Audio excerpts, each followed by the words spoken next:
Yeah, hi everyone, and thanks for coming after lunch. I hope you're wake enough. Anyways, I have a little bit of a coma feeling after eating too much, but let's kick it off anyways. So, question: how many of you are developers? Okay, well that makes sense. Good. So yeah, I work on business development and marketing at Frogmind. And as said, we have two real-time PvP games in soft launch at the moment, and I'm here to kind of, let's say, tell maybe not learning so much, but at least experiences of those soft launches. But first, kind of really brief background of the company. So we are very kind of indie company in our history. The first game, Badland, came out in 2013, like spring, and it was a premium game. First on iOS, won a bunch of awards, got a lot of love from Apple. Apparently, nice design goes well with nicely designed phones. And then Android came from Christmas 2013. That did well too. Then for 2015, we did like this crazy side quest with like an 8-platform console, Linux, PC, Windows, like every single platform launch, basically, and managed to cram that in a 1 week launch window as well, which was like, I don't know, 1,000 emails or something. But yeah, that was a lot of work. That didn't go so well. It's kind of hard to go from mobile to the holy platforms. It's much more okay for the player's perspective to go from the like hardcore platforms to the. Then it was a little bit maybe considered like not like proper gaming platform still. So we were kind of disappointed for that. I mean, it eventually made a profit for us anyways, but we kind of decided that let's forget the consoles and focus on the mobile. So then Badland 2 came out for Christmas 2015. That was still a premium game. Won some more awards, got like really epic featuring, like amazing featuring for an indie company like over the Christmas and New Year. And that did okay, but it kind of verified why we had already decided to move away from the premium games. So I mean, we had kind of decided that Badland 2 was gonna be the last premium game that we make. The premium market had declined a lot, and premium games like the Half-Life, like the amount of time for the game it makes to make like half of the revenue that it's ever gonna make was like way shorter in 2016 than it was when Badland 1 came out in 2013.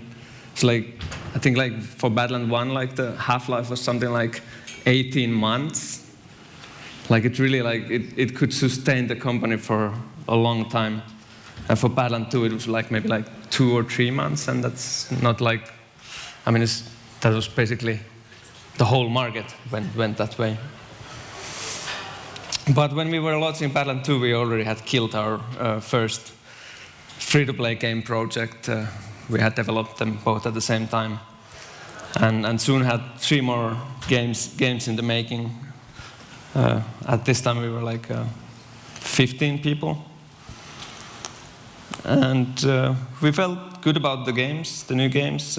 We ended up showing them to Supercell in 2016, quite briefly after like really early prototypes were running, and they liked them too. And in September, they bought half of the company, which was great on rather many levels. We could actually focus on doing things really properly now. And we came from premium, so we didn't have like free-to-play experience, etc. So like all the info that we could access, etc., was really, really important. Skipping kind of the hurdles of doing all the mistakes ourselves, hopefully. So we changed our approach also in all of the 3 projects to from client only to like fully server-driven multiplayer. And Badland Brawl has been now in soft launch already for 9 months. I'll show you a really quick 30-second video.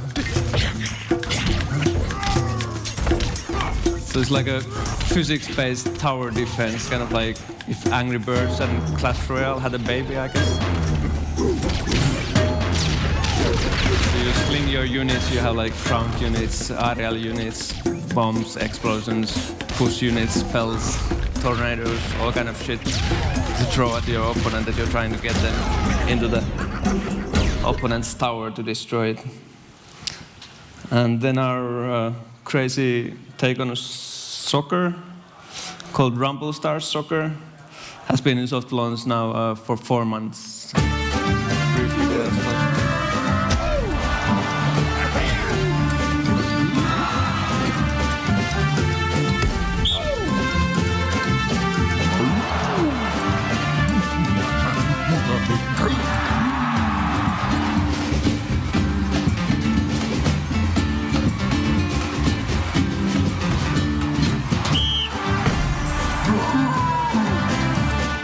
It's kind of like Madagascar meets soccer, I guess.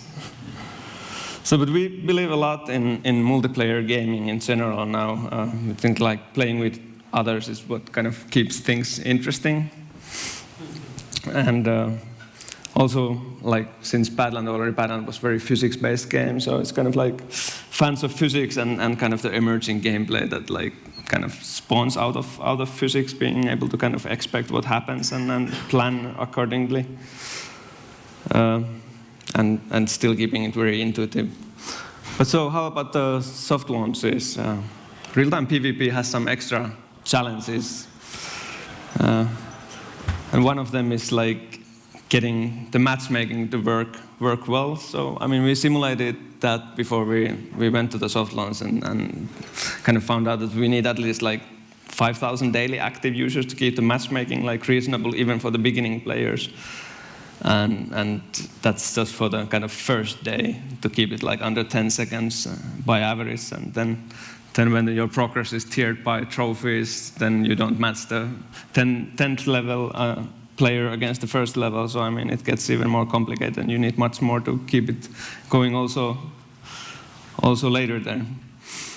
But yeah, so we went for testing in Finland first, like for 2 weeks, and then we opened, that seemed to be okay. Then we went and opened Vietnam and Thailand, and spent the next 3 months really working on the networking technology and the server technology, because like the Vietnamese kind of online conditions just really kind of didn't provide a super good player experience, because like there could be like a 1 second of delay, and there was a lot of data congestion and etc.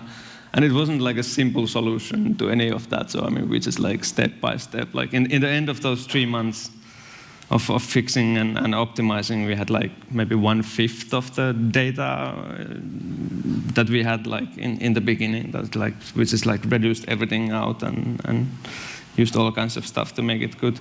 But then it was also working nicely in pretty tough conditions. So I mean, in that sense, the Asia was like really good, and that's kind of why we went there.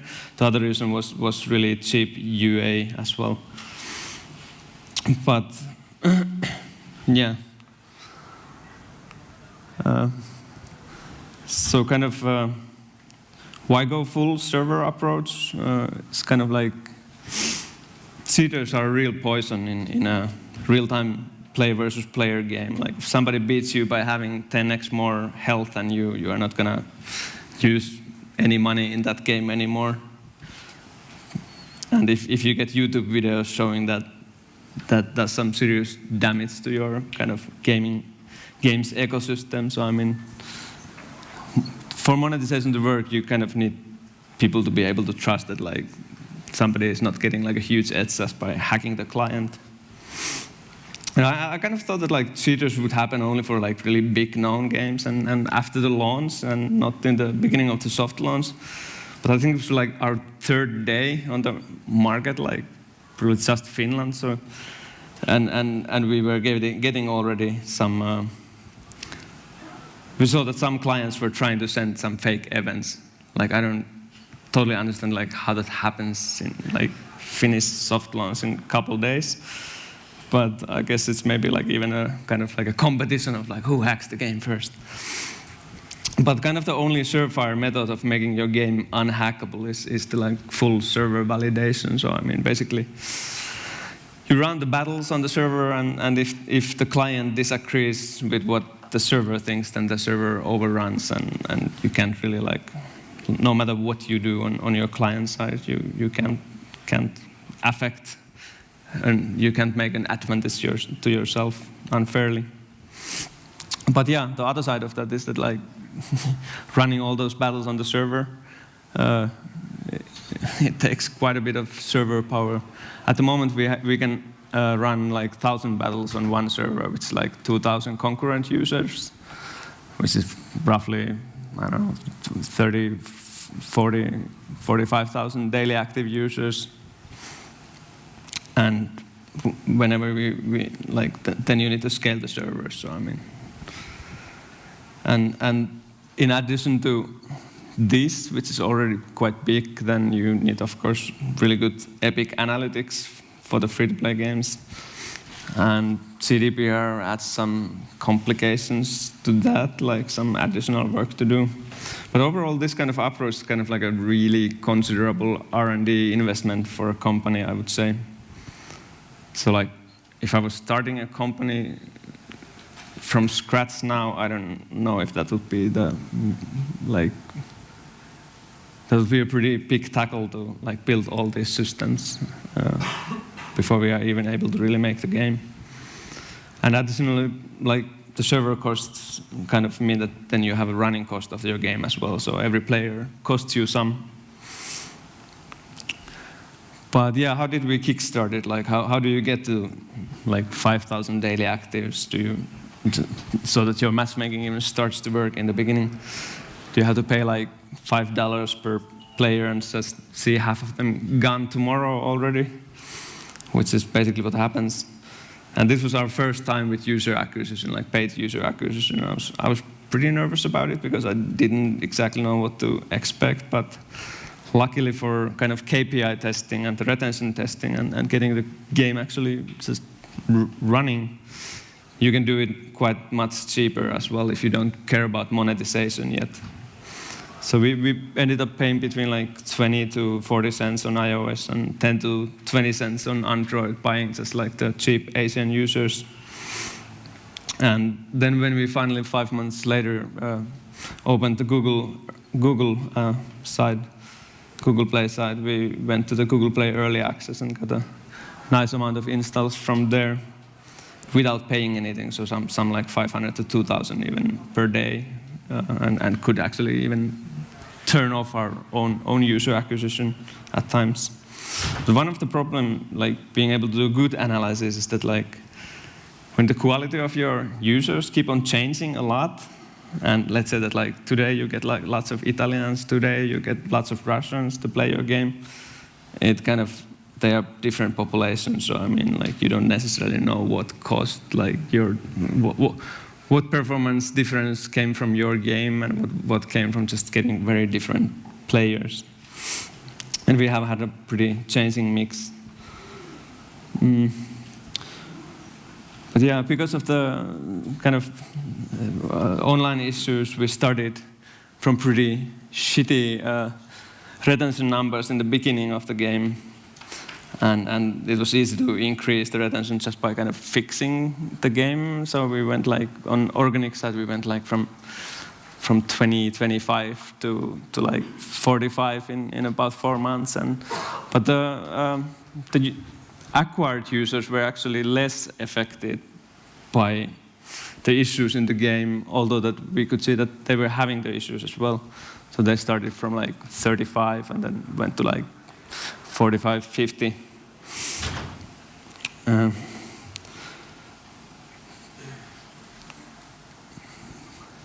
But yeah, actually the Vietnamese users seem to be quite representative in at least for the first day's retentions. The longer-term retention is a little bit worse, like compared to tier 1 countries. One big difference is that like when you do a mandatory update to your game, you're actually losing like even 10, 12% of your Vietnamese players because they need to download an extra 100 megabytes update, and like usually much less than 2% of your tier 1 players.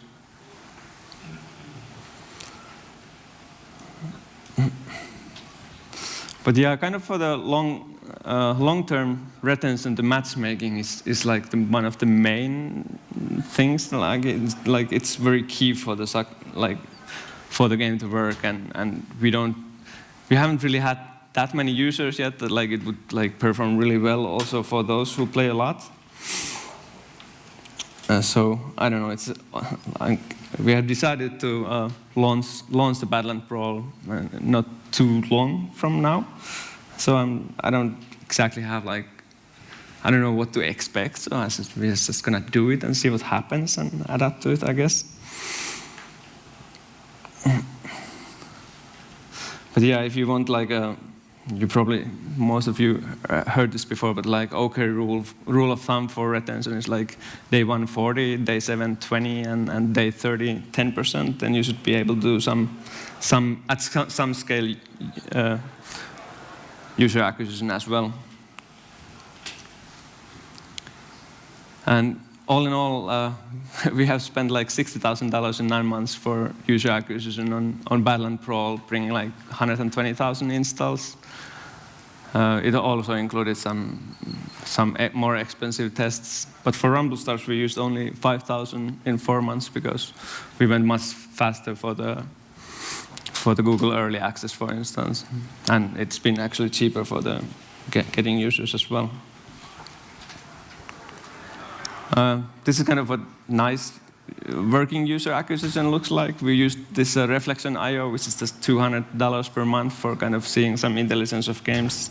It doesn't have like retentions and stuff, but you can see like the curves and the revenues and downloads. So you're getting like higher and higher retention, income, although your daily downloads are not so massive. So you're probably they're staying, and you're getting good users and better users. It's like Game of War Fire Edge was interesting that they pretty much shut down the user acquisition like mid-year last year. And then they declined until they kind of flattened out, and they're still making like 50,000 per day per platform out of like no downloads, no new downloads. And last, like one funny thing about influencer marketing that happened to us was that there's this Italian guy who was actually playing a game called Soccer Royale, so not our game actually, but he didn't have any link in his video. And if you manually search Soccer Royale in the App Store, you actually get our game as the first. So people were happily installing our game. We got like 9,000 installs in 3 days after that video. And so they were basically getting the wrong game, but they performed awesomely. Like they were like really the best users we have had. So I mean, some influencers have like really epic audiences, and like even if they end up getting the wrong game, they seem to be pretty happily playing that. Okay, I think I'm out of time. Really quickly, like do some A/B testing. One of our icons really performed like 33% better than any of the other icons. So that's free installs basically. And yeah, I'll just skip that because I'm out of time. But yeah, if you have any questions, like there's my email. Feel free to be in contact. I'm happy to share stuff. That's such a huge amount of data. It's great to see it. Yeah. Yeah. You know, I'm counting on going back on the video of this and just going through each of those in detail. Does anyone have a quick question while we have time? Well, let's ask this. I mean, in terms of challenges, is the worst thing knowing when to stop doing the soft launch, or is it just trying to know when to sort of? Is it harder to give up, or is it harder to launch? It's certainly hard to give up. Like, I mean, and most of the changes that you make don't mean squat, like retention-wise. For instance, like when we added 2 versus 2 player mode, which is like pretty huge undertaking for us, like retention pretty much remained the same. People played a little bit more, but the retention was pretty much the same. But like then you can have like small change, like we changed the chest logic so that like you can actually control if you open the chest instantly, or you can wait for later to get bigger rewards, like kind of like enhancing the chest, and that like almost doubled our Android daily average playtime, which is like massive. But it didn't increase retention nearly that much. But I mean, people were just playing much more, which is, I mean, it's a positive thing, of course, for the game. Yeah, I mean, I find the hardest thing is that when you've got a ray of hope, it's death. Because it's hard to kill, and it's hard to know what it is that made that thing, that ray of hope work, and how do you scale it, and it's like, just impossible. Anyway, on that note, thank you very much. Thanks.